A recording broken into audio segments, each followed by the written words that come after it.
It is on selfie mode. And this is on what? Okay, but what will This hold is it? risky, right? Mobile phone. Dhyana Shokam for Madhva. Huh? Done, started. No, started. I know Raghvendra.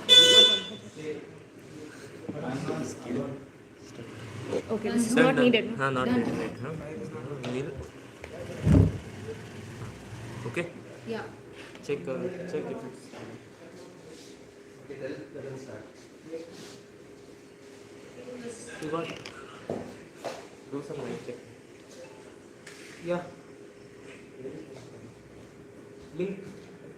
Do some mic check. Jayatirtha.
So today is the first day of the Bhagavata Saptah that we will be having, and we will be covering the topics of Bhagavata Mahatmya along with story of Vara Avtara and story of Dhunduri, Hindukari and Narada and Bhakti's conversation.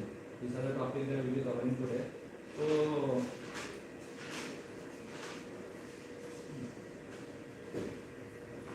श्रीमद्भागवतं नाम पुराणं लोकविश्रुतं शून्याशधया आयुक्तो मम सन्तोषकारणं मेनिरेव भगवद्रूपं शास्त्रं भागवतं कलौ यत्र यत्र चतुर्वर्तत्र श्रीमद्भागवतं भवेत् गच्छामि तत्र गच्छामि गौर्यथास्तुतवत्सला निगमकल्पतरोगलितं कलितं फलं शुकमुखात् अमृतद्रवं संयुतं पिबत भागवतं रसमालयं मुहुरहो रसिका भूमि भावुकः. So this last shloka, nigama kalpataro galitam phalam shuka mukhartha. So nigama kalpataro galitam. So kalpataro is the tree which from which whatever we wish for we get whatever whatever we want we get it from that tree. So kalpataro galitam phalam. So the fruit that falls galitam, that falls from the kalpataru tree, is taken by Shuka. So Shuka is a parrot. Shuka means parrot in Sanskrit. So that is taken by Shuka, and it eats the parrot eats the fruit, and whatever whatever water that comes out of it while it is eating, it drops from the mouth of Shuka, and Pibata Bhagavatam Rasamalayam. So that is like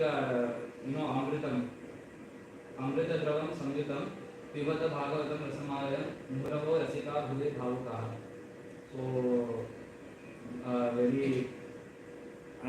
overview of this shloka. I will start with this. So we have a total of 54 what to say Puranas. In that 18 are Puranas, 18 Upa-Puranas and 18 Upa-Upa-Puranas. So amongst the 18 Puranas, Bhagavatam is one of them. So we will naturally wonder what is a Purana. So a Puranam contains Bhagavan's Katha and Bhagavan's Leela. For example, let's say Krishna Leela and or Rama Katha. So and Narasimha Avtara and whatever the stories related to Bhakti or the Avtara of Bhagavan himself on this, whatever is related to those his Avtaras and whatever he did while he took his Avtara here, all of those fall under the Purana. Apart from this, Purana also contains how the universe was born and how the universe progresses, what is the physics behind the universe, not the modern science physics, but what is the physics behind the universe, what makes the universe run, who controls the universe, and all these aspects also come under Puranas. So one thing is, when we go to school and college we study a lot, when we go to workplace we work a lot, but there are still some aspects that we are not able to grasp. So similar to that, when it comes to Puranas are something which give us insights about, which give us knowledge about something that we cannot grasp while studying or while reading or with any of the indriyas that we have. We cannot grasp it with these indriyas. So Puranas contain that kind of knowledge, which and that can only be heard when you are in a particular state of mind. So and whatever is written in Puranas, you cannot see it. You can only experience it, and you can only you listen to it and experience it in some way. So you cannot just see it or read it anywhere, because see, it's like modern science. You have atoms, but you cannot see atoms. I mean, right now you have microscopes which can electron microscope which help you see atoms. But when they were discovered, you could not see atoms, but people agreed. Even right now, there are still people who say flat Earth and like flat Earth exists and round Earth doesn't exist. So theories are there. So similar to that, there are some things which we can't see. So those things, getting to know about those things, that information is there in Puranas. So that is the whole point of Purana. So the definition of Purana is Pura Api Navam Purana. Okay, so no matter how many times you read it, every time you read it, you will be able to get some new information out of it. You will be able to learn something new out of it. This point was also made in Samsheta Ramayana Navam that we had 6 months ago. So and Bhagavata Idam Bhagavata. Whatever is related to Bhagwan's Leela, as I said again, his avatars, relating to his avatars and whatever happened when he took avatara. So everything related to that is Bhagavata, and Purana is stories which happened in real life. It is not mythology. It is actual history that has happened since since the dawn of time, since the creation. Since before the creation of the universe. Okay, so now why we need to study these Puranas? Because we will say it's history. So like people talk about World War I, World War II, like why you need to study? When it comes to Puranas, as I told, every time you read, you get some information out of it. Now, whatever stories are there in the Puranas, teach you something about dharma or how to live your life. So whenever you are reading any of the Puranas, you will be able to make an analogy with your current life situation, and that will be helpful for some people and may not be helpful for some people. But definitely, I can guarantee that some part of you take any particular Purana, in that you take any one Purana, in that you will be able to relate to at least one aspect of it which is going on in your current life. So okay, so that's the point of reading Puranas. Now a Purana is supposed to have 5 things, which is Sargascha, Pratisargascha, Vamsho, Manvantarani cha, Vamsanu Charitam Chaiva Puranam, Panchalakshanam. So Sargam is the first thing. Sargam means Srishti, so how the universe was born. Pratisarga means how the universe evolves. Then Vamsho means in usually if you see in the Puranas we have Surya Vamsam and Chandra Vamsam being the main Vamshas. So whichever kings have taken birth, like Rama took birth in Surya Vamsam, okay, and similarly Krishna also. So they came in Surya Vamsam. So we in Puranas we learn about the Surya Vamsas and Chandra Vamsas. So that is the third aspect. First aspect is Sargam, second aspect is Pratisargam, third is Vamsho. So in Surya and Chandra Vamsam, what all Rajas were born and what all they did, whatever good things they did, good things they didn't do, like Dasharatha's story and Rama's story, everything comes under this third aspect. The fourth aspect is Manvantara. So every Manvantara there has been a Manu. So Manvantara is kind of like a count of the time that that the universe has spent so far. So you have a Yuga count. Along with that, Manvantara is also there. There is some calculation, but I won't go deep into this calculation. So then you have the fifth aspect is Vamshamnu Charitam Cheti. So in those Vamshas, Bhagavan takes avataram, such as Ramavataram, Krishnavataram, Balaram etc. And in those avatars, what are the things that Bhagavan has done or is doing in that time, how Bhaktas have been telling about these stories only is Vamsha Anucharitam. So now you will ask me what is the difference between Vamsho and Vamshanucharitam. So Vamsho is about the other kings as well who took birth in that lineage in the Chandra Vamsha and Surya Vamsha. But the Vamshanucharitam is only about the God. And what are the things that God himself did in when he took those avatars. So these are the five basic aspects that each Purana is supposed to have or has. So in these five things, in a story, in these five things, some Puranas might have, some might have only four. So Bhagavatam is a Purana which has all five of these aspects. Okay, so it has. So we call it Purnamana Puranam. Okay, because it has all five aspects, so it satisfies. It is complete in its own sense. Okay, so so now who wrote this Purana, Bhagavata Purana? It was Vedavyasa. So Vedavyasa wrote Bhagavata Purana. Now the lineage is such that we saw that we study about Surya Vamsha, Chandra Vamsha. That main focus of Puranas is on these Vamshas. Similarly, the people who write about this, who talk about this, also come in a similar lineage. So we have Vasishta's son Shakti, Shakti's son Parashara, Parashara's son Vedavyasa, and Vedavyasa's son Shuka. So this was written by Shuka. This was written by Vedavyasa, and it was given as Upadesha to Parikshit Raja. We'll come to the story of Parikshit Raja later. Okay, so now the question is, why do we keep Bhagavata Saptah? Why to keep it in 7 days, and why particularly the number 7?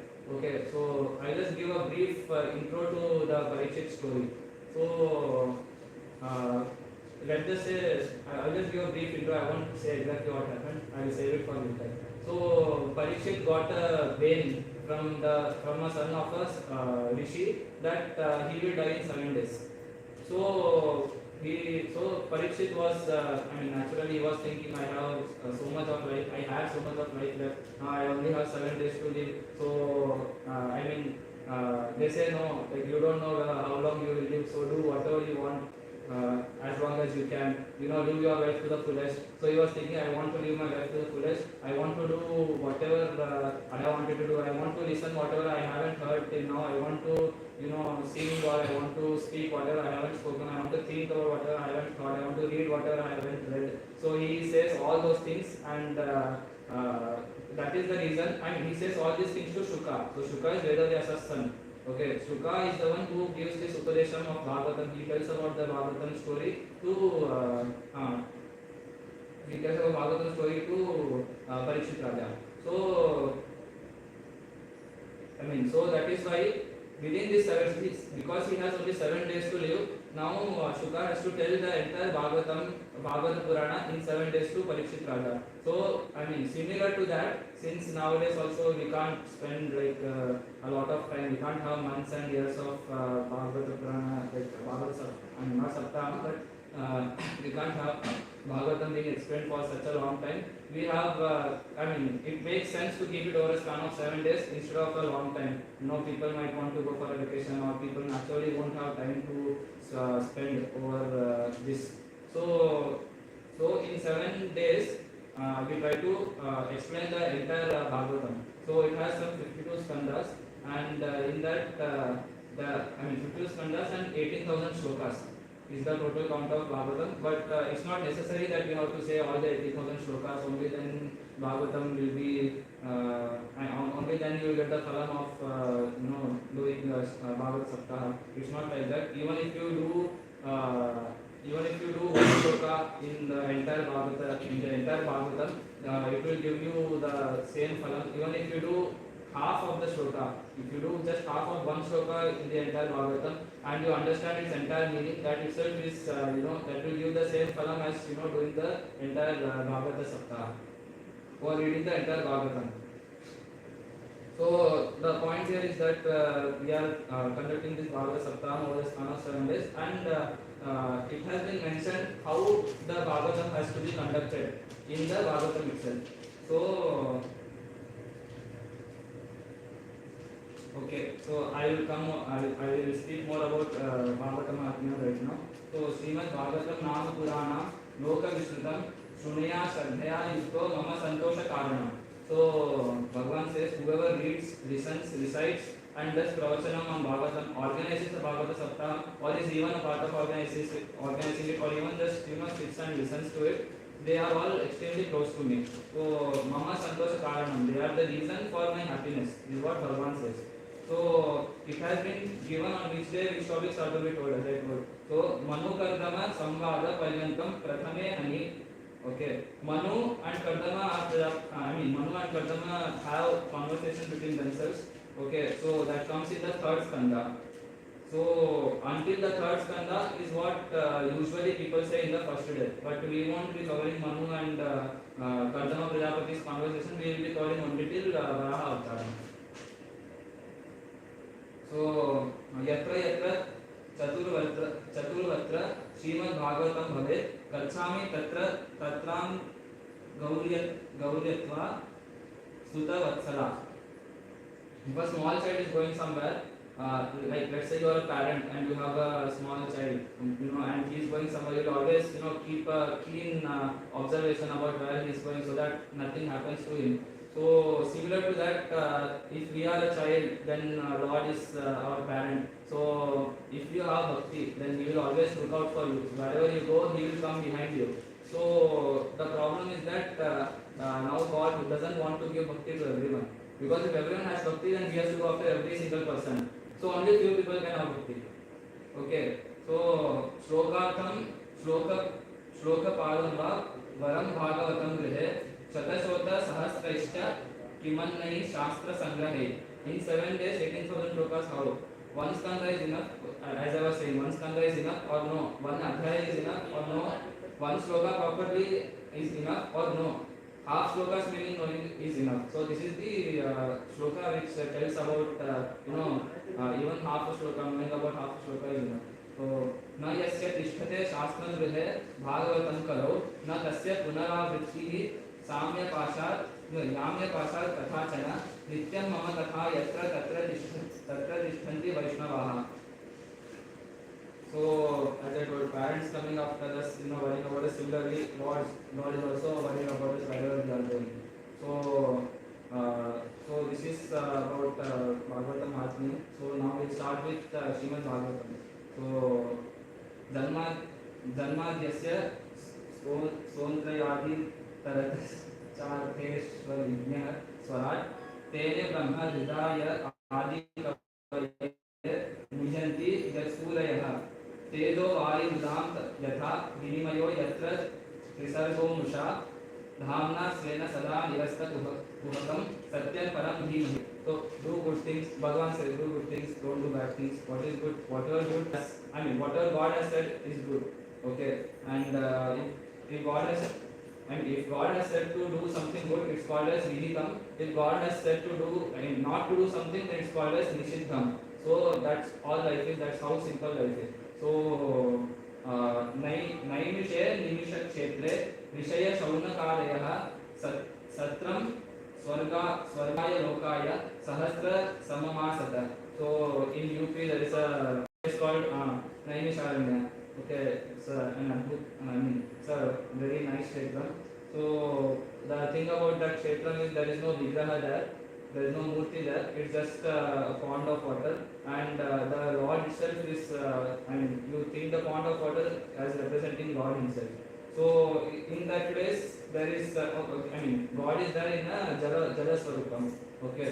So in that place there is a banyan tree, and under the banyan tree there is a Pauranika called Sutta Pauranika.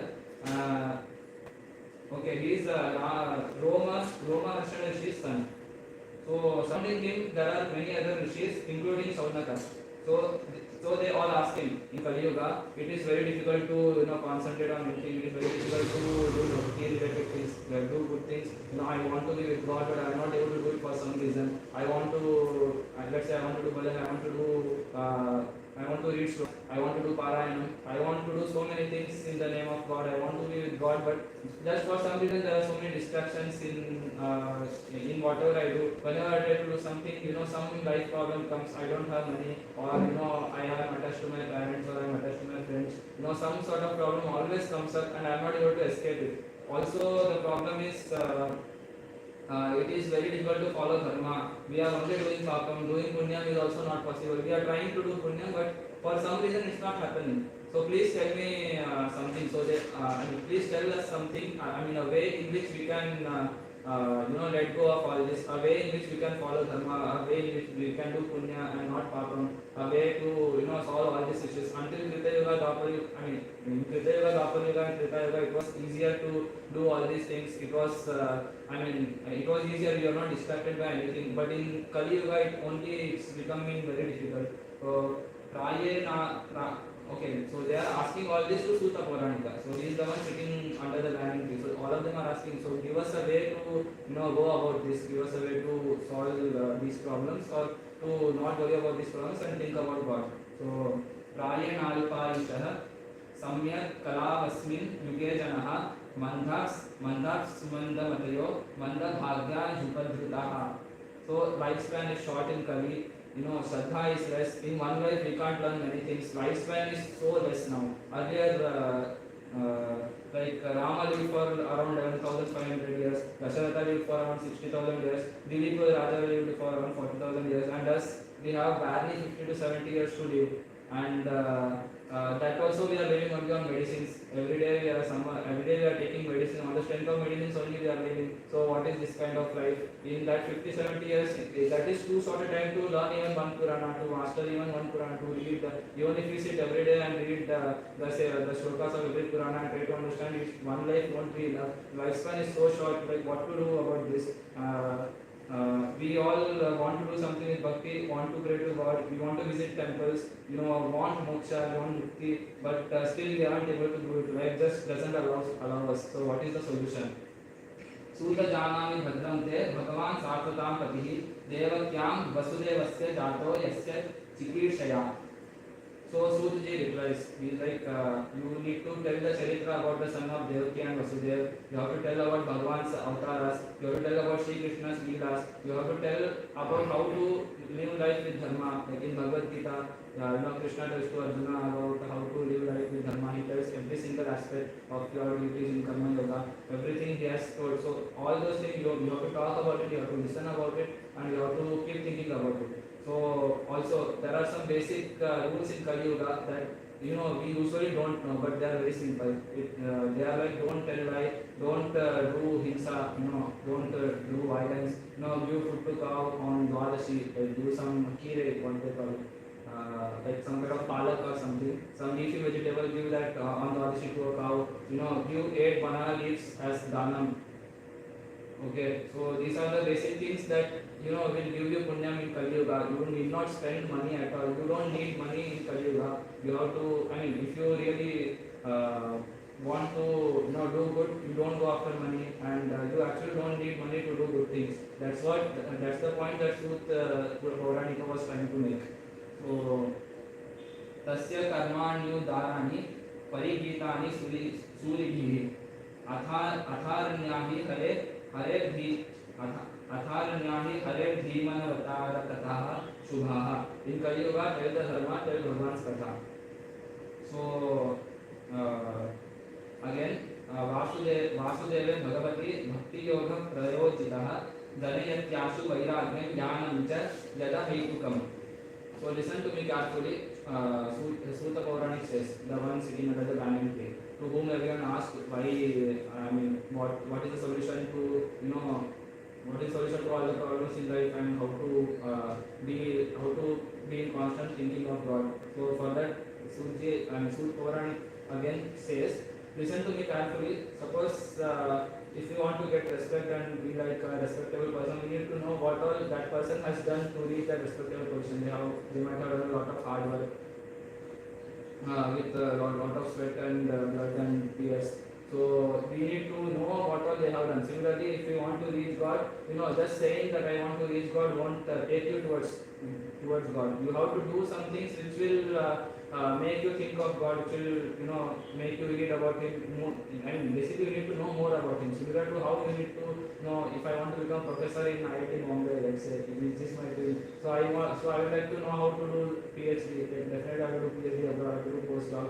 Then I have to find a way to get inside. I need to have some referrals, I need to have some contacts. Only then I can do it. I cannot just say I want to become professor in IIT and I expect to get a professor position in IIT in the future. That won't happen. I have to take steps toward it. I have to apply for PhD, I have to write journal papers. Only then it will work out. Similar to that, you have to start reading about God more. You have to think about Him more. You have to do bhajans more and do your nitya karma anushtanam, whatever duties you have, that you have to do every day. Apart from that, you have to keep thinking about Him. Only when you take your first steps towards Him, you will be able to go in a range in a radius of His presence, that He will be able to take you inside. Only then it will happen. So you have to take the first steps. Is what Suta Pauranik is saying in this sloka. Just by asking for something, you won't get it. You have to take first steps towards it. Then only you will be able to get it. So पश्यन्त्यात्मनि चात्मानं भक्त्या श्रुतगृहीतया तस्मादेकेन मनसा भगवान् सात्वतां पतिः. So if you want to keep these topics running in your mind, then what you have to do is, first thing is you have to take bath in holy rivers. So similar to Rameswaram, like you have to go to Punya Kshetras, like go to Kashi or go to Rameswaram and take bath in the holy waters there, and first you wash away your sins. After you wash away your sins, only then these things will start sitting in your mind. Only then these things will stay in your mind. Always you will always be thinking about doing papam, or you will always be feeling guilty about the papas that you have done. So first thing that you do before taking any good, taking your first steps towards God, is you go to this Punya Kshetras, take bath in the holy water, and then you start kind of like a new life of thinking about God and to attain Him. So because only then you will be able to remove the distractions and the bad things. So it's like a vehicle. Like if you are driving a vehicle and suppose tree's bark gets stuck in your back tire, then no matter how much you accelerate, the vehicle won't move forward. You have to get out of the car, you have to try to break the bark, or you have to remove it, or you have to trim it, you have to do something. Only then when you try to remove the bark and you remove the bark, only then your vehicle will move forward. Similar to that, you have to remove all your distractions, you have to remove all the negative thoughts and all the papas you have done till now. You have to just wash them away. And the easiest thing is traveling to Punya Kshetra. Everyone likes traveling. If you have the money and the means, you can always go and do it. If not, then you get Ganga Jalam. You get Ganga Jalam in bottles. Just think that it's Ganga Jalam. We don't know whether it's Ganga Jalam or not. They will just assume that it's Ganga Jalam and sprinkle, spray it on your head or something, and go ahead with it. So that is the first step towards learning more about God and attaining it. So definitely in every life, all of us, all that we want is to have mukti, is to be one with the God. Like that is the end truth of this world, and that's what we are trying to attain here. So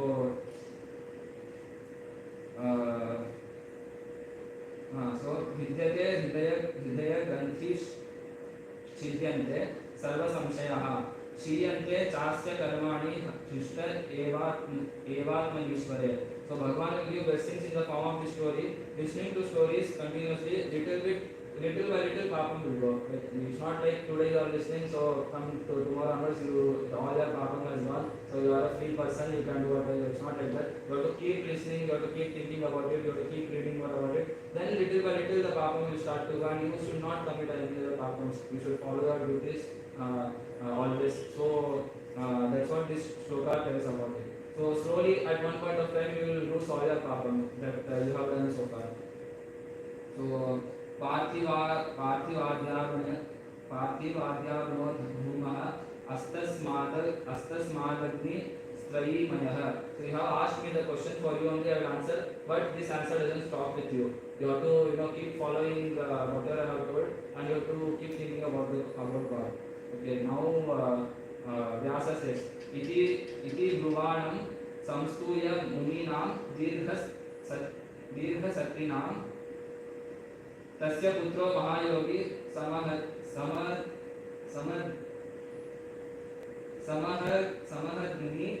समहद्नि विकल्पकः. So Bhagavata Purana's Vaibhava is talked about in Padma Purana. Okay, so the Mahatmya of Bhagavata Purana is essentially, it comes from Padma Purana. So there are two small stories, okay, one about Narada and Bhakti, and the other one about Atmadeva, Dunduri and Dundukari and Gokarna. So these are two small stories that we will be covering today, which tell about why Bhagavatam is superior to other Puranas and why Bhagavatam is needed. So one Rishi asks, katham brahmam deenamukha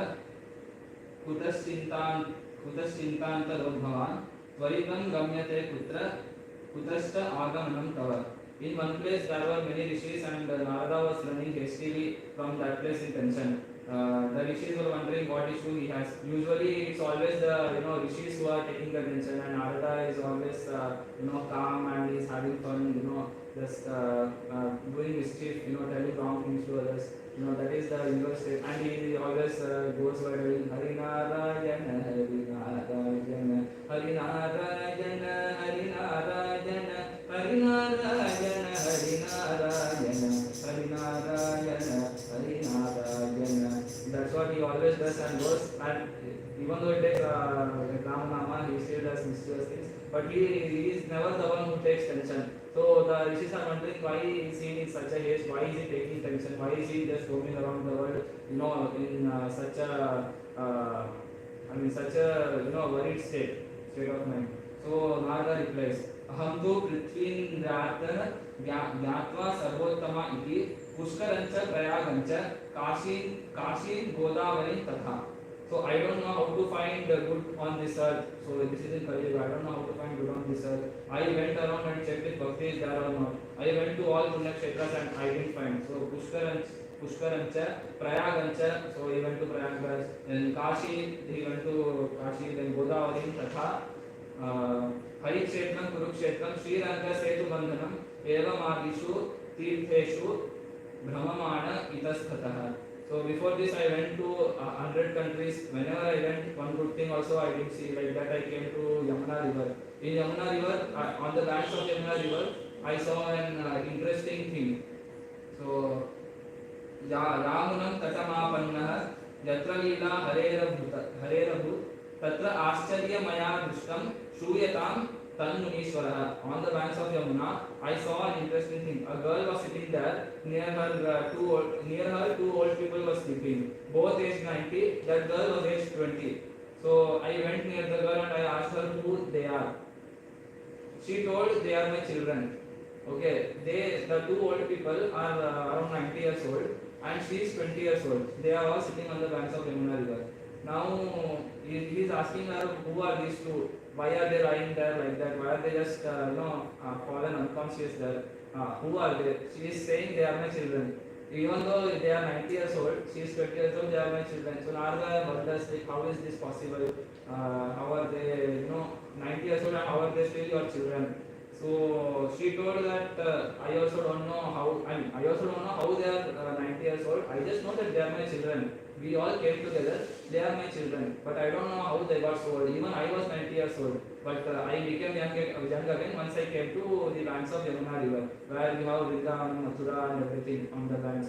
So uh, so he asks, did you try to wake them up? Okay, then she says that I tried everything, but they are not waking up. So she tells to Narada, please, you also try to wake them up, do something. You are a rishi, you have so much knowledge, you should be able to wake them up. So what he does is he told the Upanishad, or he recited the Upanishad, he recited Gita, he recited all the Sahasranamas, everything, and they still didn't wake up. He recited the Vedas, everything, but they still didn't wake up. Whenever he was reciting something like Upanishad, they were trying to wake up, but suddenly they again fall unconscious. So he was wondering. So whether yoga nidher bhiman karanam chatra kim bhave. So we can't wake them up like this. Narada was saying. So namaya marani yoyam sarangivam sarabhuk yatphalam nasti tapasana yogena samahina तत्फलं लभते सम्यक् कलौ केशव कीर्तनात् एकाकारं कलिं दृष्ट्वा सारवत्सारनीरसम् अयं तु युगधर्मो हि वर्तते कस्य दूषणम्. So hey girl, who are you? Somehow I feel that there is something fishy going on here. You are saying that they are your children, they are not waking up, they are unconscious, and they are older than you. There is so much age difference between you. Even though I am reciting everything that I know, they are still not waking up. What is this? Things doesn't sum up. Things don't sum up here. You need to give me more information. You tell me who you are. And why did you call me? I mean, I was able to sense. I am able to sense that there is something wrong here. So why did you call me, and why is all this happening? You need to give me more information so that I can help you out.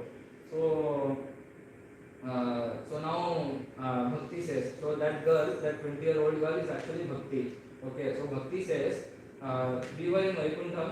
So that time God sent us to Bulokam, and he said you have some work to do in Bulokam. He sent us to Bulokam during Krita Yuga, and along with me he sent a girl and these two people. So all of us were very young when we came here, and we lived a very nice happy life during Krita Yuga, and Dwapar Yuga. But as soon as as the Dwapar Yuga was progressing, we started to feel very weak. We started to age rapidly as the Dwapar Yuga progressed, and as soon as Kali Yuga came, we became so much old. So then Narada was wondering, who are they? He doesn't know that it's Bhakti. Now I am saying it's Bhakti because it's written Bhakti Uvacha. So Narada doesn't know that she is Bhakti only. So he just wonders, okay, I need more information. So then she continues. So I came with one girl and two other and these two guys. So that girl, as soon as Kali Yuga started, that girl told that my duty here is done. I will go back to Vaikuntham, and whenever you need anything, you call me. Okay, I am busy from now on. You guys take care. If you need anything, you call me. Like that she tells to Bhakti.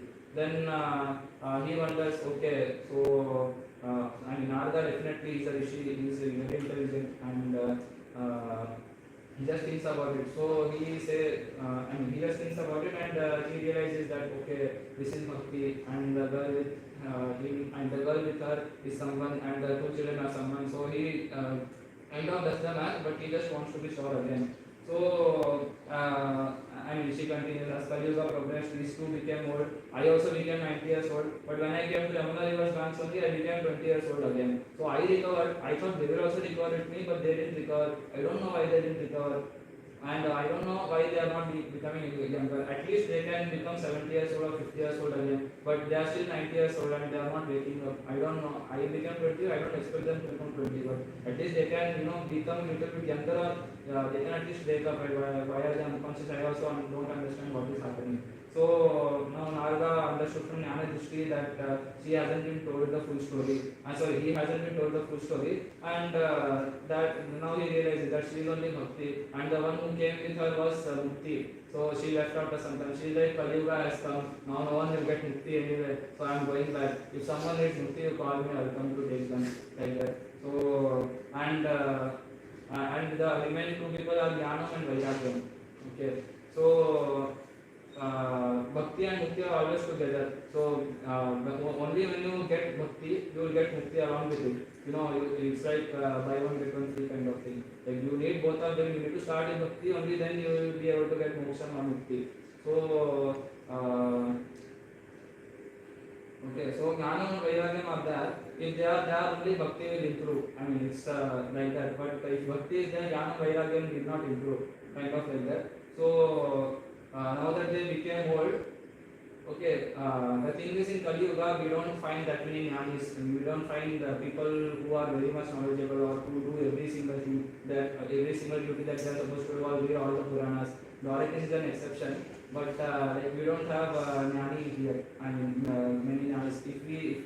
If someone asks me, I just say I'm a bhakta, that I just follow God, I just do namasana, I just namasankirtan, but I don't know what is written in Puranas. I don't know Vedas, even though I'm supposed to know. There are so many things I'm supposed to know, but I don't know anything. So I don't have jnana, and I mean, similar to that, people don't have jnana and Vairagya. Most of them are bhaktas only. So that is the reason that when they go on the banks of Yamuna, because of the presence of Mathura and Dwarka, once Krishna was there, so people still, do have a lot of love for Krishna, and because of that, Bhakti was able to revive herself. But sadly, it is still not enough. It is still not enough because the people there also don't have Jnanam and Vairagyam. So Jnanam and Vairagyam are not able to recover in that place. So,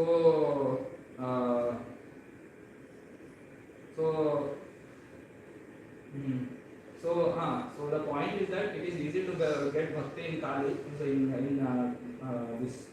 this Kali Yuga, but it's not easy to get Jnana and Vairagyam. It's very difficult, but it's easy to get bhakti. So this is the story of Narada and Bhakti. It ends here. So now again Bhakti asks Narada, so now tell me how to read them. Now we know the full story. Now shortly you can do something about it.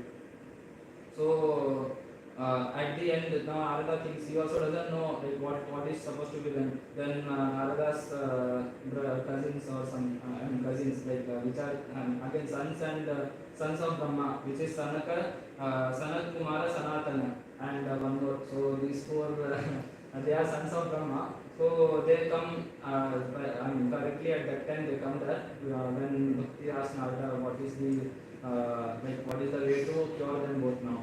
So that time Narada does the namaskara to his brothers, his cousins, and then asks them what to do and how to wake them up.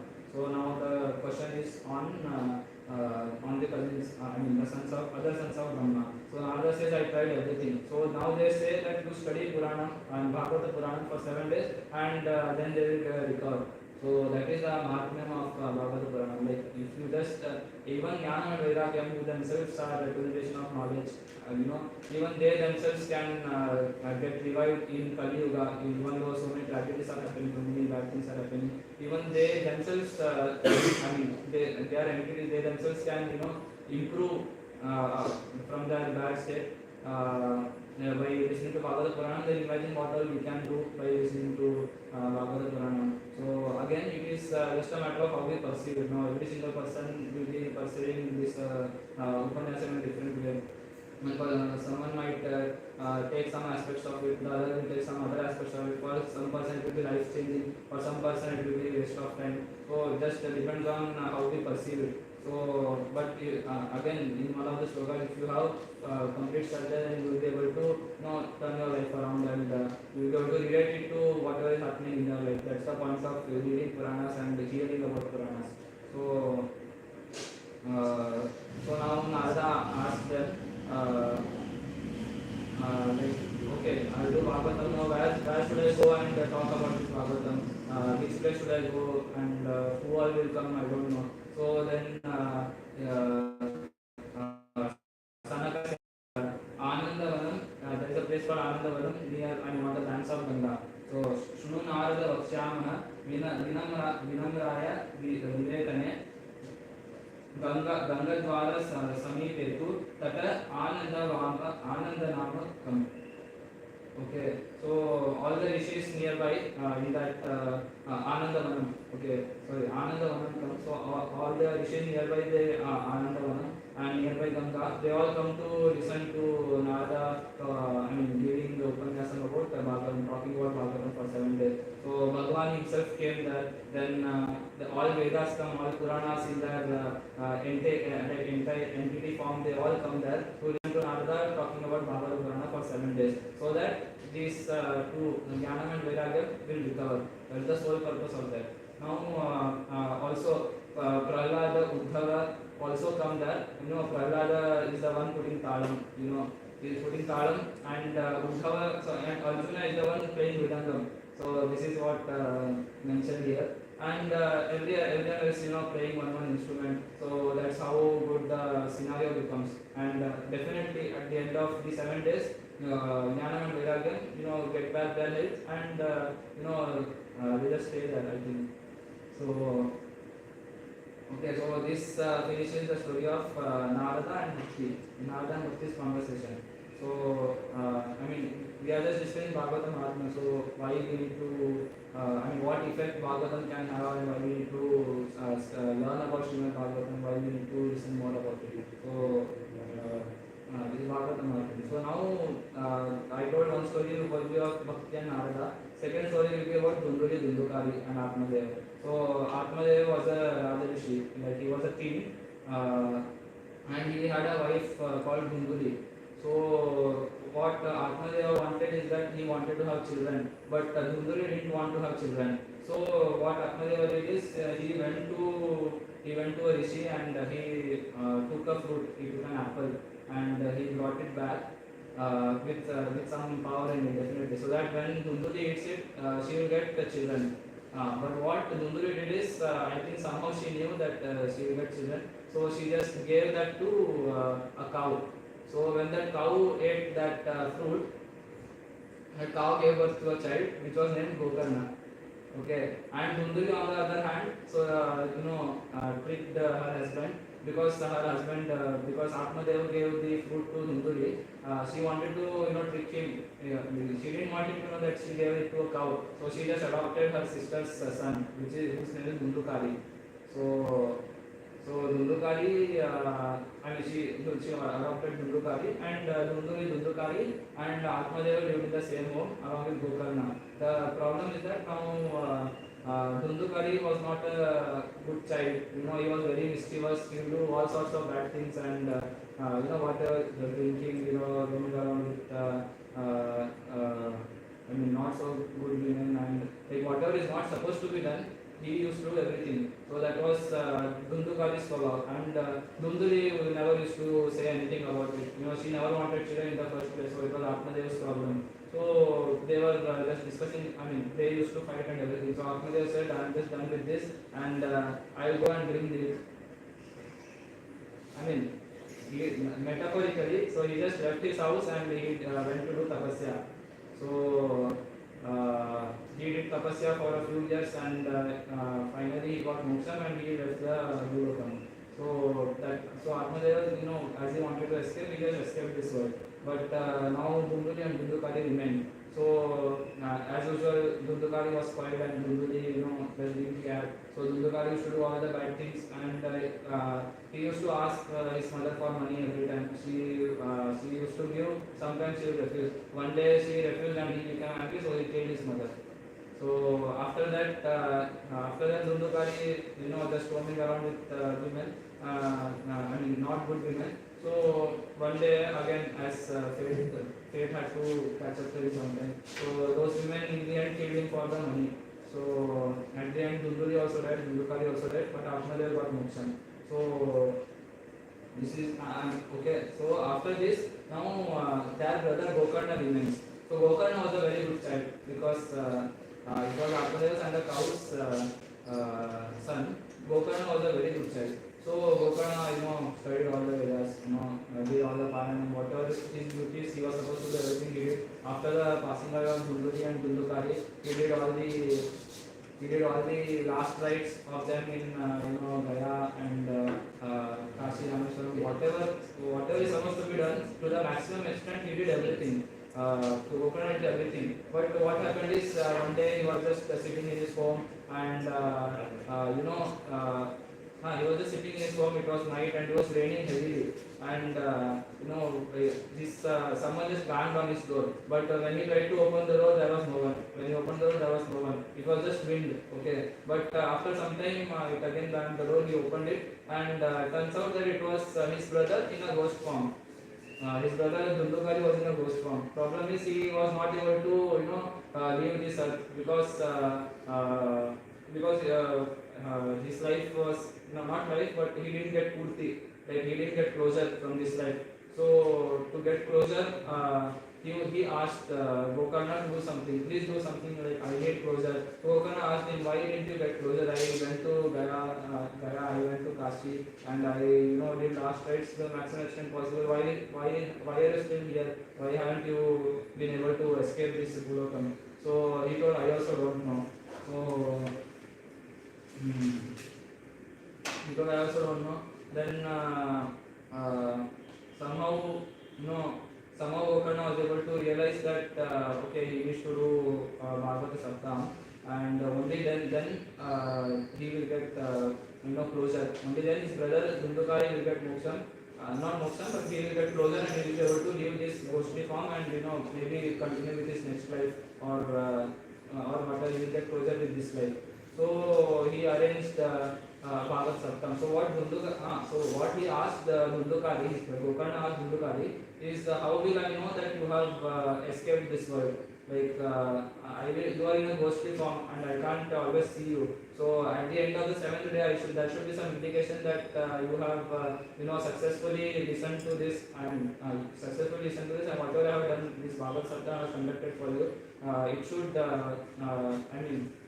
the intent is that you should get closer and you should leave this world. But how do I know whether you have left this world or not? So there is a bamboo stick nearby. So Dundukari says that in this bamboo stick are small light protrusions, and as one day passes by, this protrusion will explode.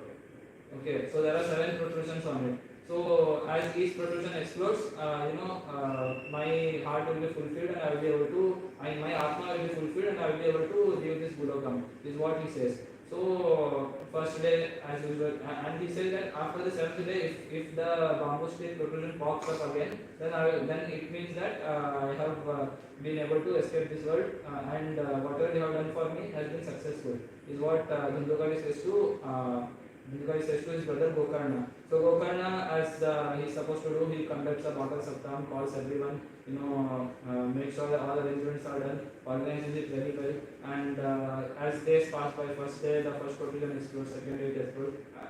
Obviously at the end of 7th day it explodes, and Dundukari is able to attain, he's able to finally get Purti, he's able to finish his life here. The problem why, even after doing all these things, not Bhagavatam, before Bhagavatam, even after doing all the last rites possible, he still didn't get mukti from this particular world. Is that he did so many bad things that no matter where you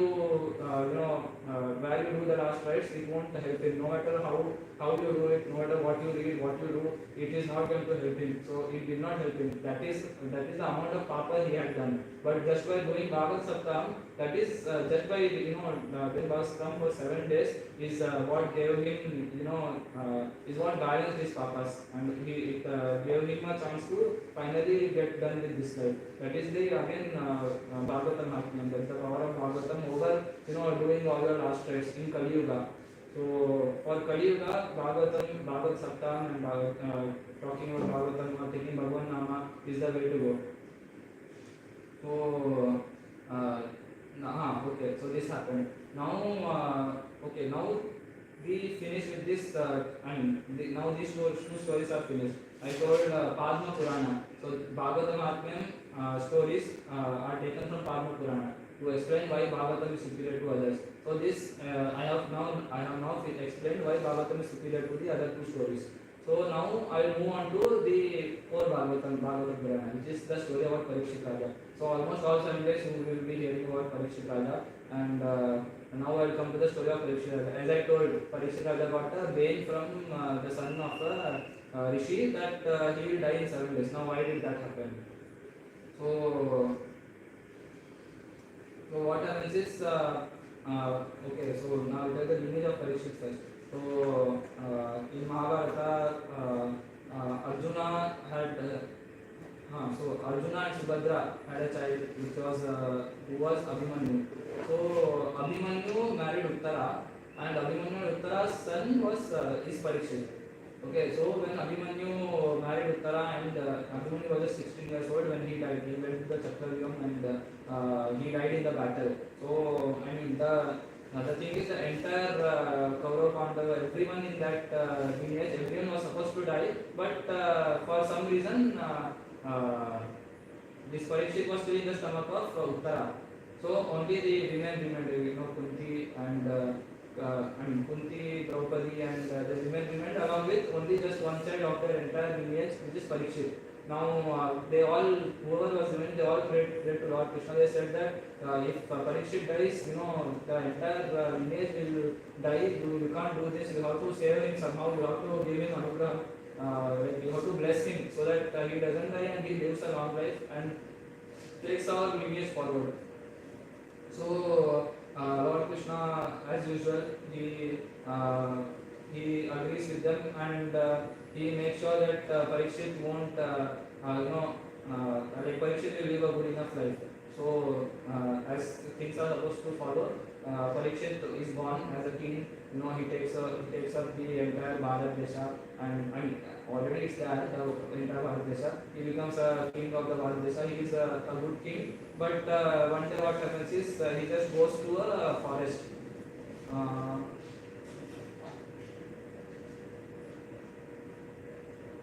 Okay, he just goes to a forest. Actually, there is another story before this. That he hears some cows crying. He hears some cows crying, but he doesn't know like who is torturing the cows. It seems to him that someone is torturing the cows, but he doesn't know who is and who is torturing the cows. So naturally he becomes very angry.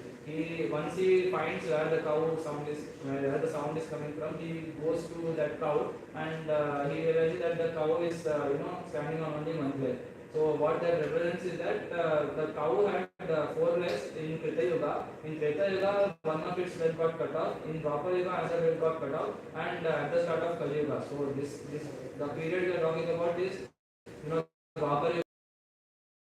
At this time now she has only one leg, and in this yuga, her leg will get cut off. So she is just trying to say that every yuga, one of my legs are getting cut off. So each of those, the point I'm trying to make is every leg in that every leg of that cow represents one aspect, like dharma and bhakti or something. Not bhakti, but dharma, and like there are 3 other aspects. So the remaining 3 aspects are gone in Kali Yuga, only one aspect remains.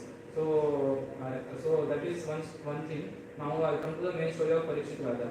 So now Parikshit Raja goes into a forest for hunting purposes or something, and he just becomes very much hungry, and he's not able to control his hunger. He just wants to find some way to satisfy his hunger. That's when he comes across a rishi who is doing tapasya, and the rishi is just minding his own business doing tapasya. The rishi has no idea that Parikshit Raja has come there. Okay, Parikshit Raja is just very hungry, and kind of expects the Parikshit Raja kind of expects the rishi to give him some kind of food. To just come out of his jhana and give him some kind of food, but that doesn't happen. Parikshit Raja tries few things, but he just becomes so much angry because of hunger that he just finds a dead snake lying below, and he puts that dead snake as a mala to that rishi. So that rishi doesn't realize it. He is in tapasya. He is very much concentrated. Very much concentrated in his own thing. And what happens is, after some time, the rishi's son comes. His name is Shringi. So the rishi's son comes, and he sees that this is happening. He doesn't know that Parikshit Raja only put it, but he sees that there is a dead snake on the neck of my father. Now how did this happen? He spots Parikshit Raja nearby. He said, okay, he is only the reason. He realizes, because Shringi also, he has the power of Gayatri Japam since the childhood. He is doing lot of Gayatri Japam. The power of Gayatri Japam is a lot. As they have said, one of the most powerful mantras is Gayatri Mantra. So Shingi is someone who has got his power solely from Gayatri Mantra. He does thousands or lakhs of Gayatri Japa every day. So that is how tapasvi he is, just like his father. So he, because he is so tapasvi, he realizes that Parikshit Raja only has put that dead snake on my father. Uh, so now he must pay for his sin. So he says, now he gives a sharp or he gives a bane to Parikshit Raja that you will die of a snake biting you in 7 days. And after that, Parikshit Raja, as I told, that he wanted to live his life, but now he is scared that he will die in 7 days. Obviously, he believes because that kid, the son of that Shingi has aura. So he, because of Gayatri Mantra, he has aura. So he realizes that whatever he is saying is true. Like I will die in 7 days, so I should be doing whatever I have not read, or I should be learning about whatever I don't know, and whatever I wanted to gain from this life, I want to gain everything before I die. Is what his request to himself was. And later, what happens is. The rishi opens his eyes and he realizes what has happened, and he shouts at his son that how can you do this? He is just a king, he is a kshatriya, and it is his nature to get angry. So, and he was in a hungry state, so he did it out of hunger. So, and also it's a dead snake, it's not a live snake. A live snake would have killed me, but a dead snake won't kill me, it won't do anything to me. I know you see it as a kind of disrespect, but at least he put a dead snake. So it's not, compared to a live snake, it's fine. So the way you are acted out of anger is very wrong, he told to his son. So then later his son, Shingi, he told, okay, fine. I agree with you, I did a big mistake by giving him this big brain. And Parikshit Raja also apologizes in return that it was also my fault that I did this, I disrespected a great rishi and I should not have done it. So following this, now Parikshit wants to do everything that he couldn't do.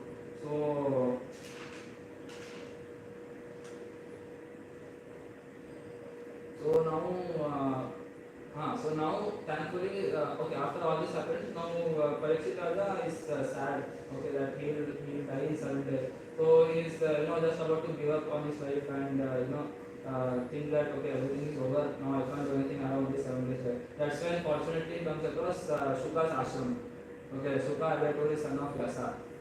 So he comes across Shuka's ashram and then he meets Shuka. So Shuka asks him, why are you sad? What is the reason for what has happened? So Parikshit Raja tells Shuka that I was given this pain. I have only 7 days to live, and I want to learn about this universe. I want to learn about the working of about the birth of this universe. I want to learn about the God. I want to attain Him. I want to know everything that I should be knowing about this universe. Is what he tells Shuka. So Shuka tells him that why 7 days? 7 minutes itself is enough to tell the entire Bhagavata, to tell you about the entire world. You don't need to have 7 days. 7 days is too much. I can tell you everything in 7 minutes. So now I will tell you a story about something that happened in 48 minutes in 2 minutes. Is what he tells to. Is what Shuka tells to Parikshit Raja. So this story is about Bhagavata. So now Diti and Aditi are two sisters who are married to Kashyapa Rishi. So Diti, one of the sisters, she wants children. They are married, so definitely some point of time you would like to have children. So Diti wants children, and she goes to Kashyapa Rishi, her husband, and she asks him, I want children. So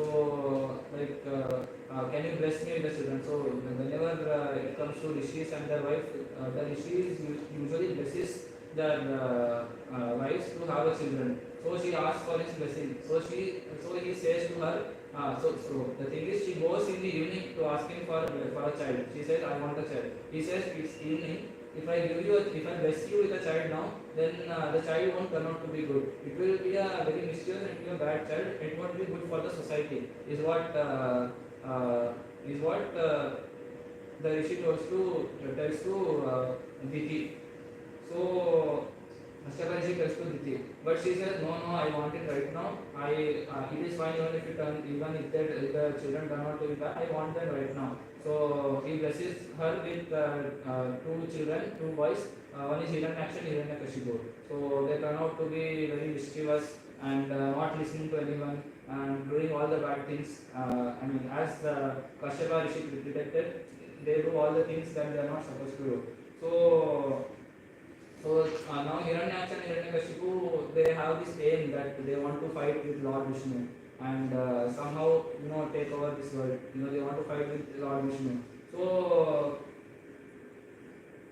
what what Hiranyaksha does is he realizes that if I take Bhumi, if I take the Prithvi and hide it somewhere, then definitely Lord Vishnu will come because Bhumi is one of the wives of Lord Vishnu. So definitely he will come after her and I will get a chance to fight him and maybe win over him. So what he does is he takes the earth, the Prithvi or Bhumi. He takes Bhumi and hides it into a big ocean, into a big cosmic ocean.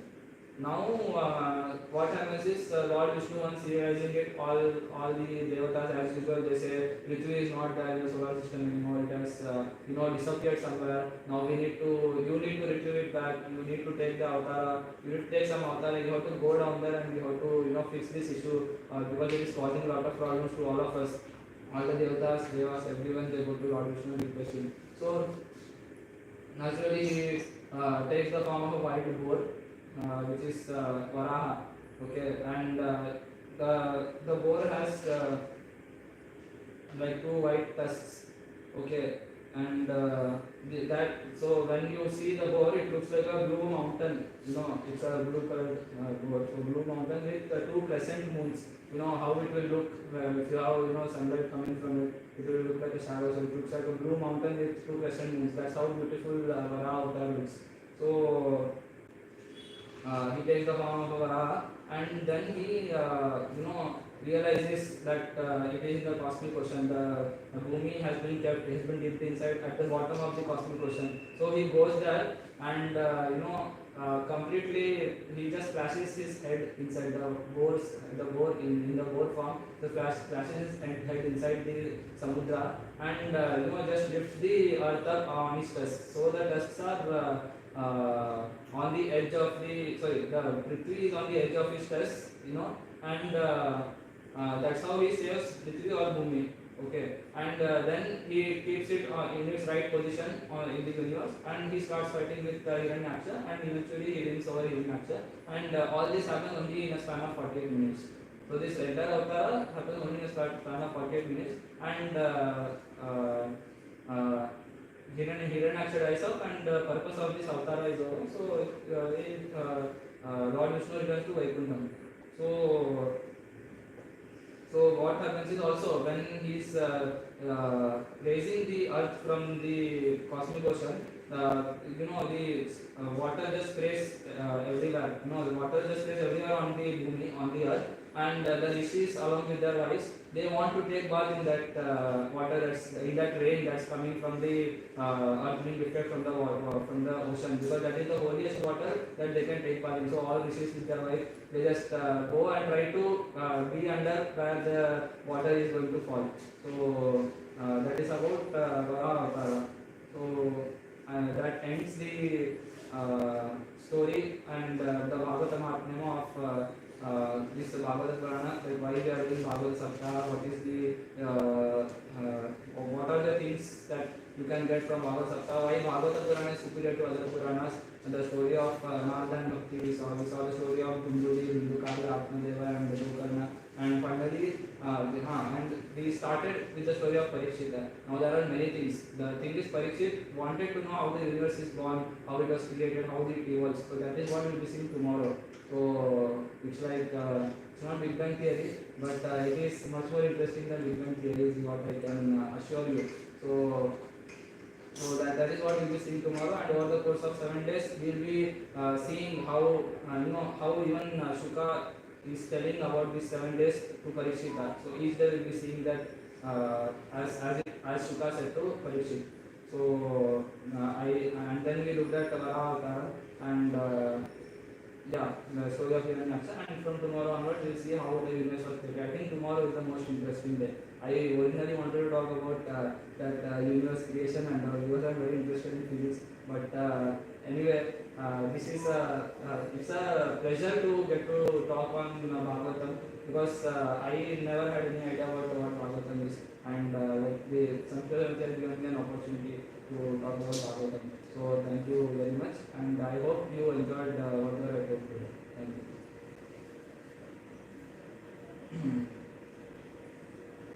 Yes, sir. So we'll do one or two songs before we leave.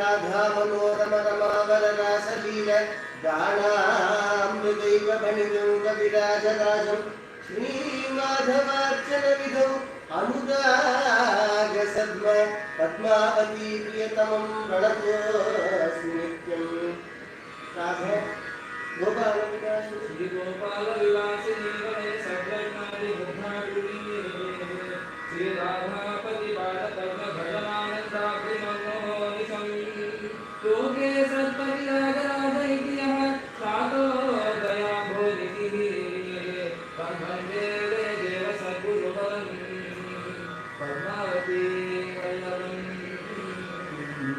मेघैर्मेघुरमम्बरं मनरुवः श्यामाः तमालधुमैः नक्तं भीरुरजं त्वमेव गतियं राधे गृहं प्रापय इत्थं नन्दविदेव चरितयोः प्रत्यध्वकुञ्जद्रुमं राधा माधवयोर्जयन्यनुनाकुल रहः प्रणयः वाग्देवता चरितचित्रित चित्रसद्माना पद्मावती करणचारण चक्रवर्ती श्रीवासुदेवरतिकेलिकथासमेतम् एतं करोमि जयदेव कविप्रबन्धं यदि हरिस्मरणे सरसं मनः जडुविलासु कलासु कुतूहलं मधुरकोमलकान्तकलावलिं श्रोतदारयदेव सरस्वतीं वाचपल्लवयद्युमापतिधरः सन्दर्भशुद्धिं गिरां जानीते जयदेव एव शरणः श्लाघ्यो दुरुहद्रुते शृङ्गारोत्तरसत्प्रमेयरचनैः आचार्य गोवर्धनः स्पर्धी गोपीनविश्रुतः श्रुतिधरो भूयी कृष्णापतिः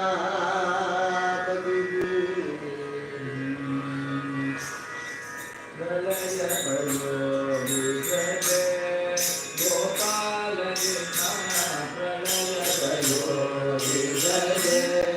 Gopal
Krishna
Jaya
The permission of Sarvapati.